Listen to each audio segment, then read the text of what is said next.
Hello YouTube, I am back. Now before we start the video, I would just like to preface that I am actually sick yet again. Nothing too major, just a lot of sneezing as per usual, so if I sniffle a lot or if I sneeze a lot during the video, I apologize, I'm sorry, and this is actually take 3. Just because I sneezed so much, so I'm going to try and get through this one with as minimal sneezing as possible. But I still have 2 videos coming out today, so, it might be a little overbearing to hear the sniffling, so, yeah. Just wanted to keep you guys updated on that, just so that way you're aware. Okay, so what we have here is my practically finished, economy-friendly Ash vs. Evil Dead Power Glove, and I just finished this today. Well, mostly. I still gotta make the part for the thumb here, but, that's not too big a deal.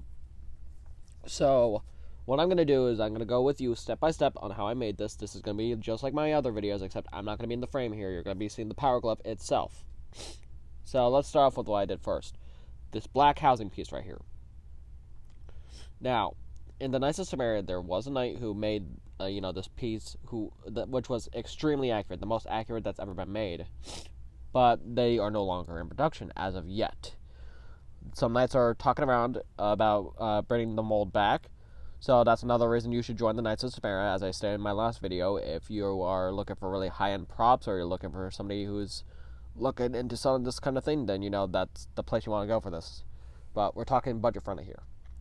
So there's this guy who made a 3D model on thingiverse.com. That's THINGIVERSE.com. So what you want to do is get your 3D printer ready, and you want to 3D print this piece right here. Now, I originally painted it charcoal, but it's actually more of a blackish color, so that's what it ended up being.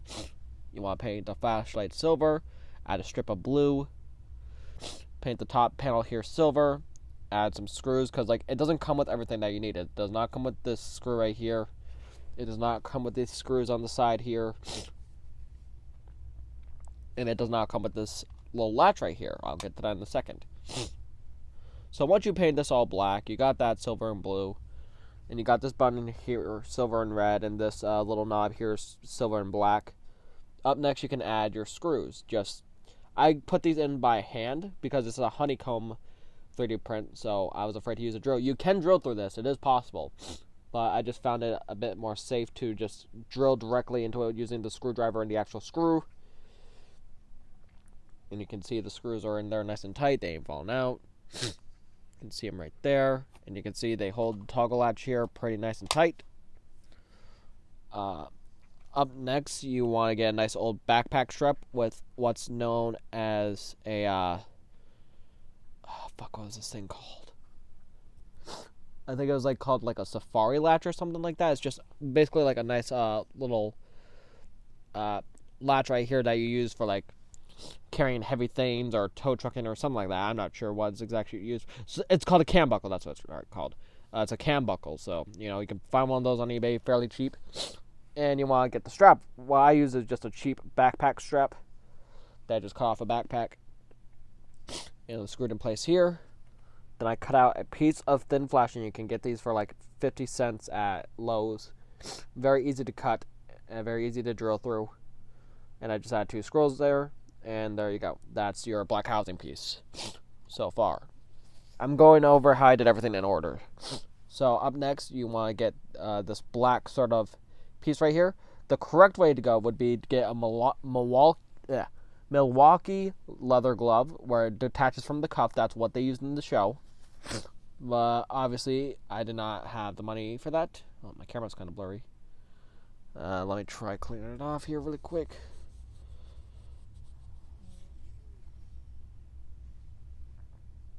You guys still can't see that. Huh. There we go. You want to use a Milwaukee glove. That's what they used on the show. I didn't have money for that, so I just used this athlete's gauntlet thing. What it basically is, it's just a gauntlet that you fill up with sandbags, and then you use it to work out your arm. I just removed the sandbags, and that's what essentially this little piece right here is for the gauntlet. Up next for this red piece here, again, I just took some flashing from Lowe's. This is almost the entire piece, just trimmed down to shape. I bented the contours of this piece here. I spray painted it red. I drilled some holes through it, and then I screwed it right to the bottom of this power housing piece here, so that way that stays firm in place. I also weathered it with some charcoal, and I scraped away the edges with the knife, so that way, you know, it has a worn kind of metallic sort of look. But there's an easier way to do this. You can do this with PVC pipe, paint it silver, and then paint it red, and then scrape away some of the red paint. Again, I did not have access to this information before, so I'm spreading it on to you I'm spreading it on to you guys now. Next, I took some red and black cables from an old speaker that just wasn't working anymore, and I just super glued them on, not too complicated. Then we move on to the hand portion. First, I got just a normal black leather glove, and I had some motorcycle chain that I just decided to hack up into bits, and I zip tied them on. All of them are zip tied. I put a zip tie through each 2 holes, like you can kind of see there. Up next, another piece of flashing. I dremeled out these holes right here, and drilled out this hole, drilled out that hole, and I just screwed it right to the leather glove. For this little lip piece here where the wires and cables feed through, that's just another piece of flashing that I just screwed on, not too complicated. Up next, I decided to do the wires. So the way I did this was I got an old USB cord and an old cable for like a dog sort of harness thing, like a dog wire or something like that, and I just come to shape. I painted these ones gray. I didn't have silver at the time, so I just painted them gray. And I matched them up to the lip piece here, marked out the holes, and then drilled everything out, and just slid them through. No harm, no problem. And this cable goes in this hole right here. It doesn't even attach to this lip here. And then I got some clay. I stuck the cables through to mark out the holes. I then baked it for like about 15-20 minutes, let it set, and then I glued in the cables right there. I add some Velcro here so the hand is detachable. I'll get to that in a second. And I had this old latch laying around here, so you know I just glued that one on as well. And this right here I had to pick up entirely. This is a toggle latch. It's a spring claw toggle latch, and you can find these only at a certain store. I don't know the name of the store at the top of my head, but if you look up spring claw toggle latch, I'm sure you'll find it somewhere. You can usually find it at like online hardware stores. I haven't been able to find it in person, so you can only get it online. And the shipping was great. The package was a bit bigger than it actually needed to be, but you know it came in here just fine. You just screw that down, 2 screws, bam, it's done. And up next, I got these more pieces of flashing. A lot of this is flashing based, and you can get a lot of flashing for only $2. Like, you can probably pick up like 4 pieces of flashing for like $2, if not more. So, you know, I just cut these to the right shape. I dremelled holes on each side, and then I just zip tied them right to the chain of the glove. I didn't zip tie them to the glove himself. I just zip tied them right to the glove. Zip tied them right to the chains, and it works out just fine. They're a little loose, but you know what? That's okay. You want as much mobility as you can get out of this glove, because you know I used real chain and real metal for this fucking thing. The smart thing to do would use silicone chains and then like try and find a way to attach silicone to leather. But you know, I don't have the money or material for that, so real chain and zip tie we're just gonna have to do. And lastly, the actual wrist clamp right here, just cardboard and some screws and some super glue and some silver spray paint. That's all that is. I just cut out 2 rectangular pieces of cardboard. I bent up to the right shape and super glued the bent shape in place, and then I just added some screws. That was practically it.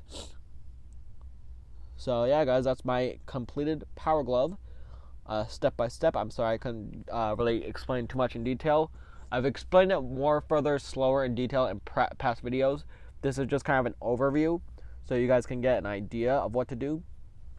And before I leave off the video, I'll show you how the hand attaches. You just pull it up like that, and you know the hand pops off. You pop it right off, and you can wear your chainsaw with it. But since I'm going to Plattsburgh Comic Con and I'm going to have a booth with Dominic for our fan film Chucky vs. Buddy, I won't need the chainsaw. I'll be at the booth all day, so I'll just be wearing this power glove. And you can ask any questions, how I made it, where do I get the materials, so on and so forth.